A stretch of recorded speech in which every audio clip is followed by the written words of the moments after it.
이 시간 하나님께서 우리에게 주시는 말씀은 에스겔 37장 1절부터 10절까지 말씀입니다. 구약성경 1209면에 있습니다. 에스겔 37장 1절에서 10절까지 제가 말씀을 봉독해 드리겠습니다. 여호와께서 권능으로 내게 임재하시고 그의 영으로 나를 데리고 가서 골짜기 가운데 두셨는데 거기 뼈가 가득하더라. 나를 그 뼈 사방으로 지나가게 하시기로 본즉 그 골짜기 지면에 뼈가 심이 많고 아주 말랐더라. 그가 내게 이르시되 인자야 이 뼈들이 능히 살 수 있겠느냐 하시기로 내가 대답하되 주 여호와여 주께서 아시나이다. 또 내게 이르시되 너는 이 모든 뼈에게 대언하여 이르기를 너희 마른 뼈들아 여호와의 말씀을 들을지어다.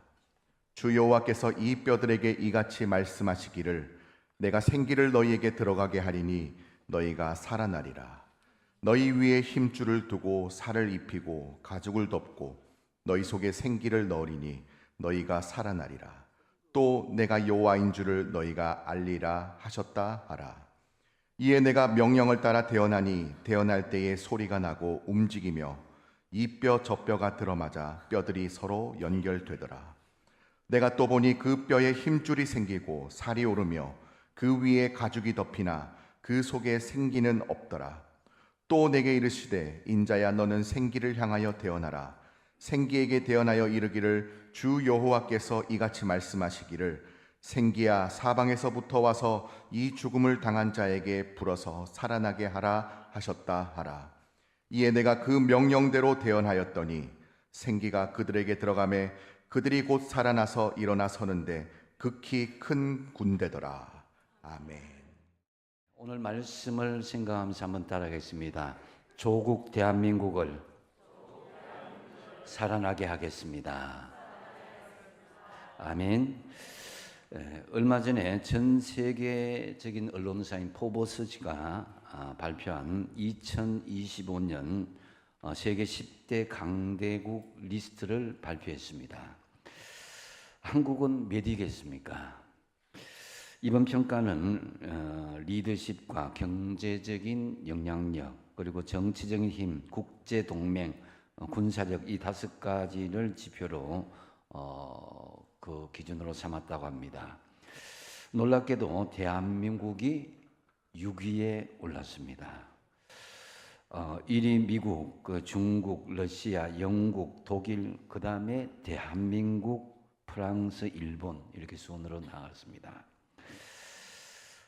그런데 이 대한민국을 빼면 공교롭게도 이 나라들은 1, 2차 세계대전의 참전국이었습니다. 이들 국가는 대한민국의 전신인 조선이 멸망할 때 우리 운명을 일본의 식민지로 결정했던 국가들입니다. 이 강대국 가운데 지금 대한민국이 당당하게 이름을 올린다는 것은 120년 현대 인류사의 엄청난 기적이라 할 수 있습니다. 특히 요즘 산업계의 핫 이슈인 AI 분야에서도 꾸준히 우리나라는 전 세계 5위에서 7위를 유지하고 있습니다. 대한민국은 대만과 함께 세계 최고의 반도체 제조 능력을 갖추고 있는데 이 반도체는 AI를 기반으로 모든 국가가 열망하는 요즘 핵심 산업인 것입니다. 반도체뿐만 아니라 제조업은 특이하게도 거의 모든 분야에서 세계적인 경쟁력을 대한민국이 갖추고 있습니다. 스마트폰 판매 세계 1, 2위를 다투고 있고 자동차도 작년 현대기아가 토요타에 이어서 세계 2위 실적을 달성했습니다. 또 가전산업도 중국에 추적당하고 있지만 실제로 내실 면에서는 세계 1위를 기록하고 있습니다. 전통적인 조선과 중공업도 세계 1, 2위를 다투고 있고 철강 산업이나 중화공업도 중국에 밀려 약간 고전 중이지만 여전히 경쟁력은 세계 최고입니다.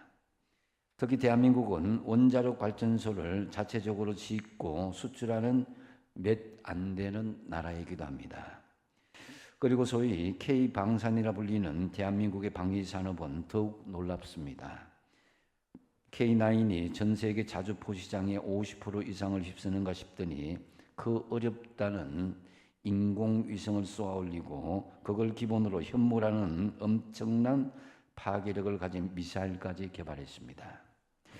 그래서 첨단 전차와 미사일, 전투기에서 잠수함까지 지금 K방산은 연일 수출을 거듭하고 있습니다. 그렇게 잘 나가는 이 미국의 트럼프 대통령조차도 한국의 국방 분야와 조선업 분야에 협력을 요청할 정도입니다.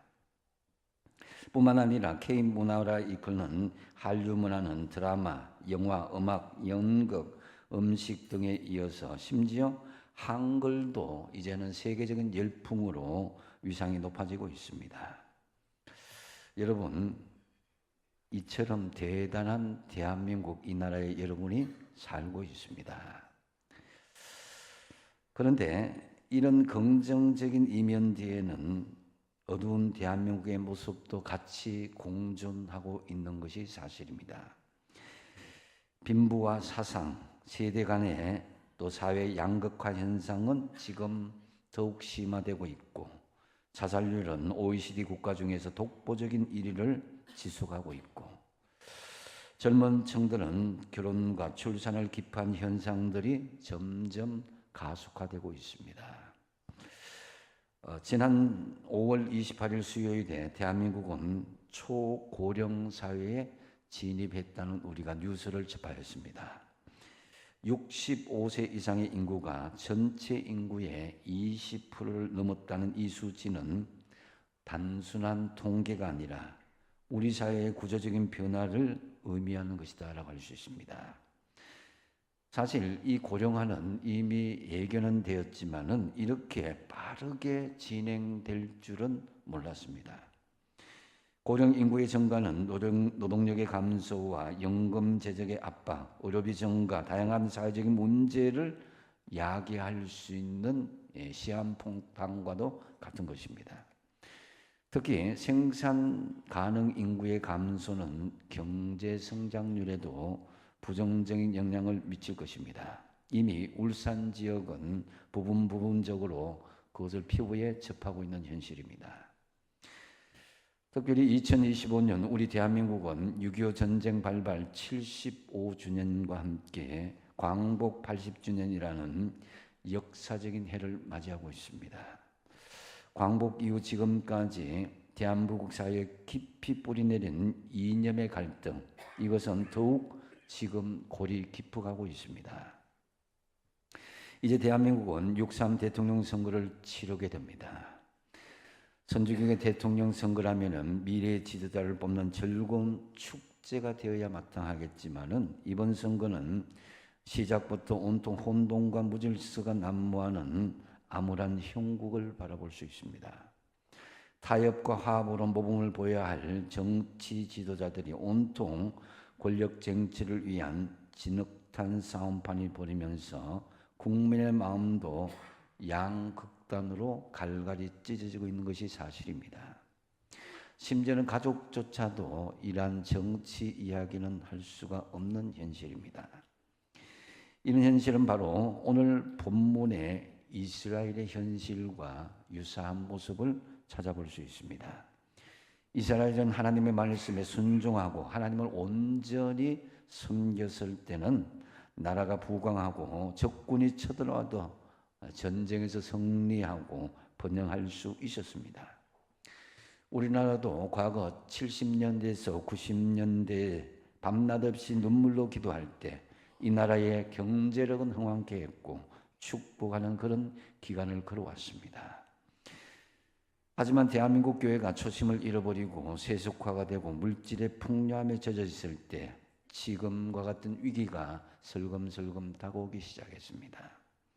이스라엘도 마찬가지입니다. 하나님을 향한 신앙을 버리고 교만하고 불순종하고 우상 숭배에 빠져들자 그렇게 번성하던 이스라엘이 적군이 쳐들어와서 재산이 탈취되고 전쟁에 패배해서 심지어는 바벨론의 포로에 잡히기까지 하였습니다. 이스라엘은 무려 70년 동안 포로 생활로 인해서 갖은 학대를 받고 굶주리며 고통의 세월을 보냈습니다. 포로 생활로 인해서 고난당하는 이스라엘 백성들에게 하나님께서는 에스겔을 통해서 마른 뼈의 골짜기 환상을 보여주시면서 말씀합니다. 이스라엘이 마른 뼈와 같다는 것이죠.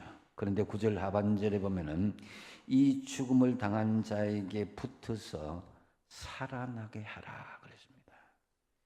하나님께서는 마른 뼈 같은 이스라엘을 살아나게 하라고 선포하며 이스라엘 백성들에게 희망을 주십니다. 지금은 마른 뼈 같은 현실일지라도 살아나게 할 것을 선포하라고 말씀하십니다.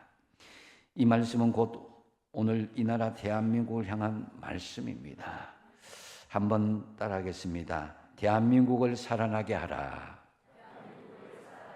한 번 더 하겠습니다. 대한민국을 살아나게 하라. 여러분, 그렇다면은 이스라엘을 살아나게 하라고 말씀하신 이 하나님의 명령 앞에 그리스도인인 우리가 대한민국을 살아나게 하려면 어떻게 해야 하겠습니까? 먼저 첫 번째로 성령의 권능으로 살아나게 하라고 말씀합니다. 5절 하반절에 내가 생기를 너희에게 들어가게 하리니 너희가 살아나니라. 6절 중반절에도 너희 속에 생기를 넣으리니 너희가 살아나리라고 말씀합니다. 생기는 히브리어로 루아흐라고 말하는데요, 영이나 바람이란 뜻입니다. 이 생기가 들어간다는 것은 그래서 성령이 들어간다는 말씀으로 해석할 수 있습니다. 즉 마른 뼈와 같은 사람도 또 마른 뼈와 같은 이 대한민국도 하나님의 성령이 들어가면 다시 살아난다는 말씀인 것이죠. 여러분, 능력 있는 사람이 무엇입니까? 세상 사람들은 경제적인 힘이 있는 사람들을 능력 있는 사람이다 이렇게 말을 하죠. 또 한편으로는 빽 있는 사람을 능력 있는 사람이라고 하기도 하고, 지식적으로 많이 알고 일 처리를 잘 하는 사람을 능력 있는 사람이라고 세상에서 말합니다. 그러나 그리스도인들의 능력은 성령이 주시는 능력, 성령의 권능을 받는 것을 말씀합니다. 성령의 권능으로 죽었던 우리 마음과 영과 육신을 살아가기에 힘쓰시는 여러분 되시기 바랍니다. 그러기 위해서는 성령의 생각과 나의 의지를 일치시키고자 하시고 성령님의 음성에 복종할 수 있어야 되는 것입니다. 혹시 우리의 삶의 현실이 마른 뼈와 같은 현실일 수도 있습니다. 물론 이 대한민국의 현실이 그렇고 이스라엘의 지금 이 당시에 에스겔 당시의 상황이 마른 뼈와 같은 현실이었습니다. 그럴 때 우리가 좌절하고도 절망할 수도 있습니다. 그런데 하나님께로부터 불어오는 성령의 권능을 받으면 다시 살아갈 수 있다고, 살아날 수 있다고 말씀해 주시는 것입니다. 사도행전 1장 8절 잘 아시는 말씀이잖아요. 한번 읽어보겠습니다. 시작. 오직 너희에게 임하시면 너희가 권능을 받고 예루살렘과 온 유대와 사마리아와 땅끝까지 이르러 내 증인이 되리라 하시니라. 아멘. 여러분, 성령의 권능을 사모하시고 누리시는 저와 여러분 되시기 바랍니다. 성령은 능력이 있습니다. 그저 들어와서 가만히 있는 것이 아니라 우리를 통해서 능력이 드러나기를 바라는 그 마음으로 성령 안에서 살아갈 수 있어야 되는 것입니다. 예수님의 제자들을 보십시오. 성령 받기 전에는 비급자요, 도망자였습니다.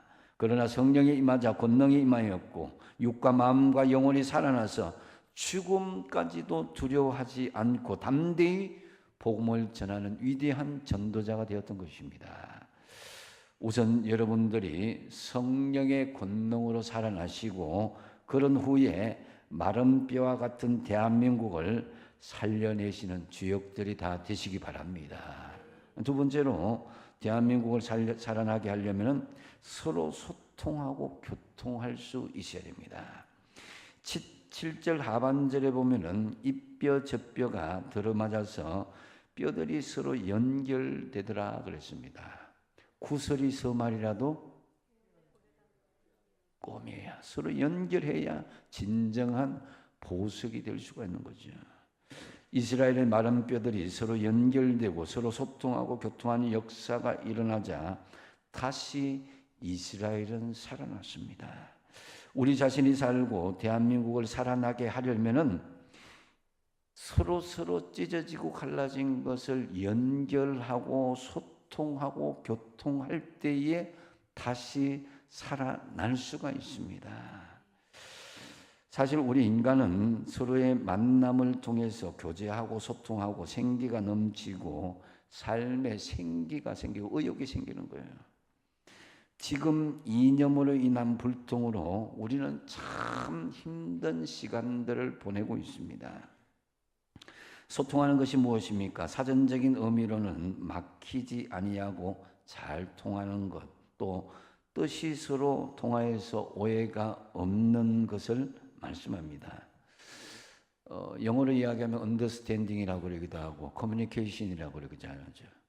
그래서 이해가 되고 의사소통이 되는 것, 이것이 바로 소통인 거예요. 그래서 우리는 종종 기가 막힌다 이 말을 하죠. 기가 막힌다는 말은 우리 몸에 에너지가 막힌다는 그런 뜻입니다. 막히면 문제가 생기는 것이죠.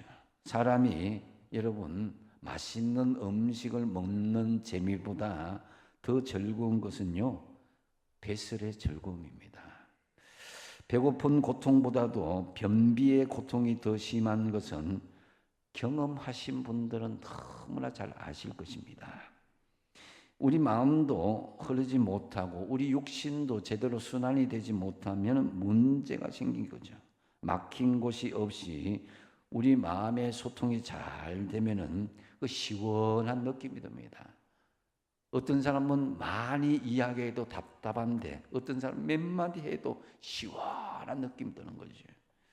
그래서 마음의 교류가 막혀버리면 소통이 안 되고 마음이 썩게 되고 그래서 원통하고 분통함이 그 마음에 쌓이게 되는 것입니다. 반면에 말이 통하면 만사가 통한다 그러죠. 인간관계 가장 중요한 열쇠 중에 하나는 소통입니다. 어떻게 소통하는 것은 너무나 중요한데 대개 이혼 사회의 90%가 소통의 문제라고 합니다. 또 죄수들이 가장 무서워하는 것, 고문이나 어떤 형량을 더 길게 하는 것이 아니라고 합니다. 그것은 바로 소통할 수 없는 독방에 갇히는 것을 가장 무서워한다고 합니다. 그만큼 인간은 너나 할 것 없이 혼자가 되는 것을 가장 두려워하고 소통하지 못하는 그 어려움을 견디지 못하는 경우가 많다라는 거죠. 우리는 많은 사람들을 만나고 서로 대화하고 함께 시간을 보내기 때문에 나는 늘 소통하고 잘 지내고 있다 이렇게 생각할 수도 있습니다. 그런데 여러분 소통의 질이 중요합니다. 많이 만나고 많이 대화하는 것 그게 중요한 게 아니라 어떤 내용으로 어떤 질의 소통을 했느냐. 우리는 최근 코로나 이후에 사람들과의 관계, 신앙의 그런 하나님과의 관계에서도 빈익분, 부익부 현상을 겪고 있습니다. 평소에 소통을 잘하는 사람은 사람과의 소통도 SNS를 통해서, 문자를 통해서, 전화를 통해서 거침없이 더 소통하고 있는 것을 볼 수가 있고요. 하나님과 영적인 관계에서 평소에 잘 말씀으로 묵상하고 영적으로 소통했던 사람은 어떤 상황 가운데서도 더 깊이 하나님과 영적인 관계를 하더라라는 거죠. 그것이 코로나 과정을 겪으면서 우리는 더 깊어지는 사람 더 깊어지게 되고 그렇지 않은 사람 더 얕아지게 되는 것을 확인할 수 있었습니다. 믿는 사람들에게 정말 중요한 것은 영적인 소통입니다. 하나님과의 소통이 중요합니다. 그런 다음에 우리가 사람과의 소통이 필요합니다. 특히 사람과의 불통인 관계에 있는 사람들은 무엇 때문에 그랬냐? 자기의 주장과 고집하는 것을 버리지 못할 때 그것이 더 가속화되는 것을 볼 수가 있습니다. 내 입장에서 바라보면, 내 생각에서 바라보면 절대 그것은 있을 수가 없는데, 상대방의 입장에서, 역지사지의 입장에서 바라보면은 그것이 아닐 수도 있다는 거죠. 우리가 절대로 양보하지 못하는 확고한 그것을 여러분 객관화하고 객관적으로 바라볼 수 있는 시각이 생겨야 됩니다. 우리가 그토록 철석같이 믿고 지켜왔던 신앙의 법들의 모든 것이, 여러분이 정말 확고하게 가지고 그것의 모든 것이 정말 사상까지도 포함해서 과연 하나님께서 인정하시고 칭찬하시는 일이겠습니까? 생각해 보십시오. 사실 우리는 하나님이 주신 말씀이나 믿음의 방식, 그리고 우리의 도덕적인 규범들, 사상을 지켜나가는 가운데 좀 더 우리 자신 스스로에게 소통할 필요가 있는 것을 느끼지 않습니까? 특히 나 자신에게 엄격하고 다른 사람에게는 좀 더 유연할 필요가 있는 것입니다. 되게 사람들은 자기 자신에겐 너무나 하나님의 말씀에 믿음, 도덕적인 가치나 사상에 대해서는 관대한 경향이 있으면서도 다른 사람에 대해서는 굉장히 엄격한 잣대, 율법적인 경향이 많은 것은 사실입니다. 쉬운 예로 아이들의 동화 가운데 나와 있는 한 농부 효자가 있었어요. 너무나 효성을 잘하기 때문에 이 부자가 자기는 부모님께 잘한다고 하는데 부모님의 마음이 불편한 걸 느꼈습니다. 그래서 몰래 그 농부가 어떻게 효성을 다하는가 이렇게 보니까 그 농부가 하는 것은 자기가 생각하던 효성의 모습과는 전혀 다른 것이었습니다. 자기가 농사일을 다 짓고 집으로 돌아오는데 어머님은 뭘 했냐면 덜해서 뭘 했느냐, 고생 많았지, 할 일은 별일은 없었느냐 하면서 어깨를 주물러 두고 세숫대야를 가지고 아들의 발을 씻겨주면서 이야기를 나누고 있더라는 거죠. 이 부자의 입장에서는 저게 무슨 효자냐 하고 나중에 이제 그 농부에게 물어봤습니다. 어떻게 당신은 이런데도 불효를 저지른 것 같은데도 이렇게 효자의 그런 말을 듣느냐? 그러니까 이 농부가 말하기를 저는 효도에 대해서는 잘 모릅니다. 단지 저는 어머님이 원하시는 것을 다 들어드리고 있습니다. 어머님이 저에게 힘든 일을 하고 오면은 대화를 하면서 제 마음을 풀어주셨고 또 그러면서 제 어깨를 주물러주고 발을 주물러주고 제 발을 씻겨주면서 다정하게 저를 아이처럼 대해주는 것 저는 그대로 받아주었을 뿐입니다. 여러분, 소통이란 건 무엇일까요? 바로 이런 류의 모습들. 내 입장에서는 이렇게 해야 부모에게 효도한다. 여러분 어린이 공원에 가서 놀이공원에 가서 어른들 막 휙휙 돌아가는 거 한번 태워드리고 내가 제일 좋아하는 거 해고 효도 다 했다. 그게 소통이 아니잖아요. 어른들이 좋아하는 환경과 조건들, 음식들 이것을 제공할 수 있는 역지사지의 입장이 되어야 된다는 거죠. 그래서 그동안 내가 지켜왔던 내 고집과 방식을 내려놓고 상대방을 배려하는 마음이 있을 때에 그게는 진정한 소통과 교통이 될 수 있는 길이 열리게 되는 거다. 근데 대개 사람들은 남의 마음이 어떻게 하든지 상관없이 자기 방식대로 해놓고는 마음 섭섭하다고 나는 할 도리를 다 했는데 나는 밥도 사주고 원한 그 데리고 다니고 이렇게 좋은 데 데리고 다니는데 이렇게 하면서 섭섭하다고 이야기합니다. 소통하는 사람은요 다 내려놓고 경청할 줄 아는 사람들입니다. 왜 유대인들이 2000년 전에 예수님께로부터 그렇게 신앙생활을 철저하게 규범과 율법을 지켰음에도 불구하고 이 회칠한 무덤과 같은 자식들아, 독사의 자식들아, 이런 독서를 예수님께로부터 얻어먹었습니까? 그것은 바로 하나님과 소통하지 않은 것은 물론이고 사람과 전혀 소통하지 않았기 때문입니다. 이것도 안 되고 저것도 안 되고 이것을 지켜야 되고 저것도 지켜야 되고 다 꼴망인 거예요. 우리는 지금 하나님과 항상 소통하기 위해 힘쓰는 것처럼 다른 사람들의 마음을 헤아리고 이해함으로써 소통할 수 있는 노력이 있을 때에 그게 혈이 풀리게 된 거예요. 하나님과 소통한다는 것은 성도들 사이에서도 소통하고 이웃과 다른 사람과도 연결되어서 소통하는 것을 의미하는 것입니다. 그래서 왜 우리가 복음을 당당하게 전하지 못하는 것인가? 물론 거절에 대한 두려움, 내 자신에 대한 복음에 대한 자신감의 결여 이런 것도 있지만은 무엇보다도 이 사람은 안 돼, 저 사람은 안 돼, 이런 편견이 있지 않은가 생각해 볼 수 있어야 된다. 왜 우리 주변의 사람들이 예수를 믿지 않고 내가 정말 다니는 교회에 다니지 않는가? 주변들을 불러보시면은 아직 복음을 받아들이지 못하는 또 여러분 아는 지인들을 한번 바라보십시오. 관계가 원활하지 아니한 사람들 주님의 눈으로 한번 바라보십시오. 우리는 각자가 살아온 삶의 방식과 문화, 신앙의 전통은 다 다릅니다.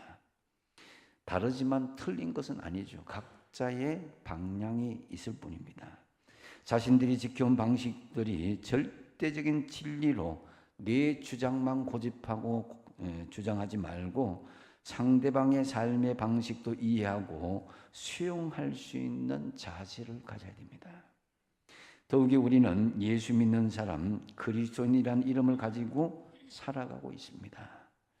자신의 주장과 율법만을 주장하면 주님의 이름을 욕보일 수도 있습니다. 지금 대한민국은 심각한 상태로 불통 상태에 있습니다.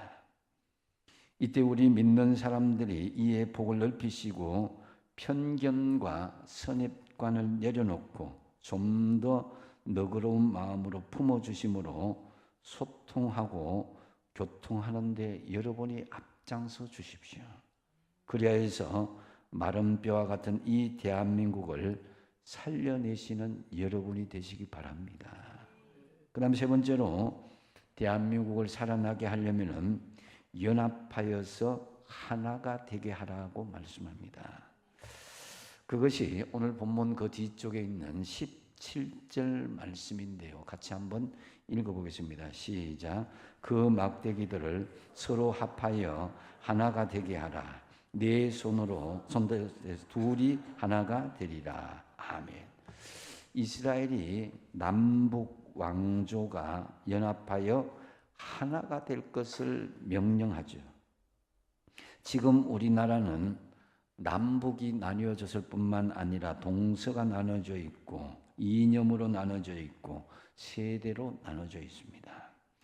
대한민국이 살아나게 하려면 우리는 연합하는 하나가 되도록 힘써야 될 것인데 지금 대한민국이 상당히 힘들고 어렵습니다. 큰 위기인데 그저 지나가겠지 하는 생각하는 마음으로 우리는 이 시기를 지나가다 보면은 나라가 엄청난 위기가 올 수가 있습니다. 그렇기 때문에 사람들은 어떤 경우에는 어려움 당할 때 포기해버리고 눈을 감아버리고 도망가는 사람들이 있습니다. 그렇게 한다고 문제는 해결되지 않습니다. 현실은 달라지지 않습니다. 생각해 보십시오. 우리가 그렇게 갈망했던 해방이 있었습니다. 1945년도. 우리에게 그것이 주어졌지만 5년 만에 우리는 무관심으로 인해서 6.25가 벌어졌고 그 비극으로 한국은 잿더미가 되었습니다.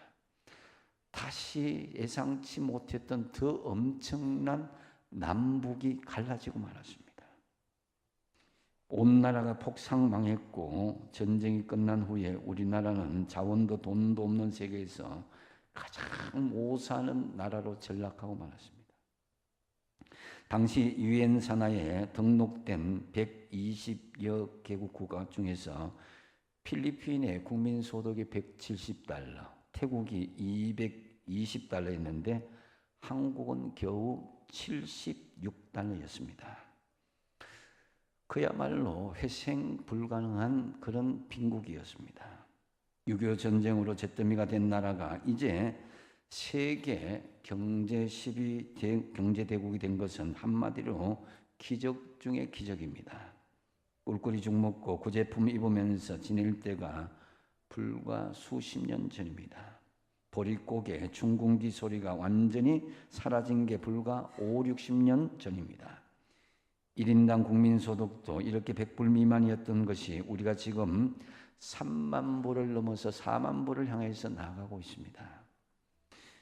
지금은 고인이 되셨지만 누구보다도 외국인이면서 외국 선교사면서 한국의 통일을 열망했던 이 나라를 위해서 눈물로 중보 기도했던 예수원의 대천덕 신부님이 이런 말씀을 하셨습니다. 내 생각에는 한국의 통일을 위해서 하나님께서 행동하실 기도의 잔이 아직 다 차지 못하고 있습니다. 그 잔이 다 채워지기까지 기도할 중보자들이 어느 때보다도 그 누구보다도 필요합니다. 이 말씀을 남겼습니다. 대한민국의 연합화에서 하나가 되려면 우리가 더 하나님 앞에 간절히 기도해야 될 때인 줄 압니다. 특별히 이번 6.3 대선을 앞두고 여러분에게 우리 대한민국이 하나 되기 위해서 저는 목회자로서 몇 가지 부탁을 드립니다. 첫 번째로 동성애와 차별금지법, 양성평등법, 성경에 반하는 사람인지 교회에 대해서 적대적인지를 확인하여 주십시오. 그 사람이 정말로 하나님을 두려워하는 사람인지를 확인해 주십시오. 두 번째로 공산주의와 사회주의화를 원하는 사람인지 아니면 자유 대한민국을 수호하여서 이 나라에서 마음껏 예수 믿게 하는 그런 사람인지를 확인하십시오. 세 번째로 불의한 사람인지 아니면 의로운 사람인지를 분별하여 보십시오. 네 번째로 분열시키는 사람인지 아니면 하나로 연합되게 하는 사람인지를 확인하십시오. 이런 점검 후에 마지막으로 하나님께 기도하시고 여러분의 선택을 포기하지 마십시오. 이 나라 우리 대한민국을 살아나도록 우리 모두 연합하여서 하나 되도록 힘쓰시기 바랍니다. 이제 말씀을 정리합니다. 하나님은 이스라엘이 남과 북이 나누어지고 결국 외세 침략으로 나라가 망하여서 포로로 잡혀서 백성들에게 희망을 다시 선포하는 것을 볼 수가 있습니다. 오늘 시온 찬양대가 정말 찬양했던 그것이 바로 바벨론 포로에서 회복하는 그 모습을 잘 찬양하고 보여주었습니다. 베트남이 보트필폴로 나라가 망망했을 때 갈 수 없는 그런 아픔을 겪는 것을 우리가 보았습니다. 여러분, 마른 뼈가 살아나서 큰 군대가 되리라. 이 소망이 우리 대한민국의 소망이 되기를 바랍니다. 이스라엘을 살아나게 하려면 말씀하신 이 명령 앞에 그리스도인인 우리가 대한민국을 살아나게 하려면 첫 번째로 뭐라고 했습니까?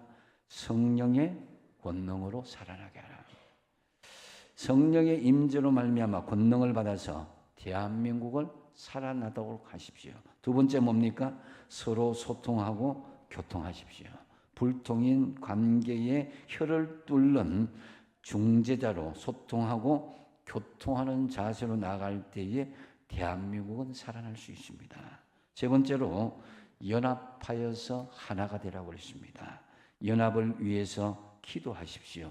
나와 다르다는 이유로 반발이나 멸시나 핍박하지 마시고 연합을 위해서 기도하십시오.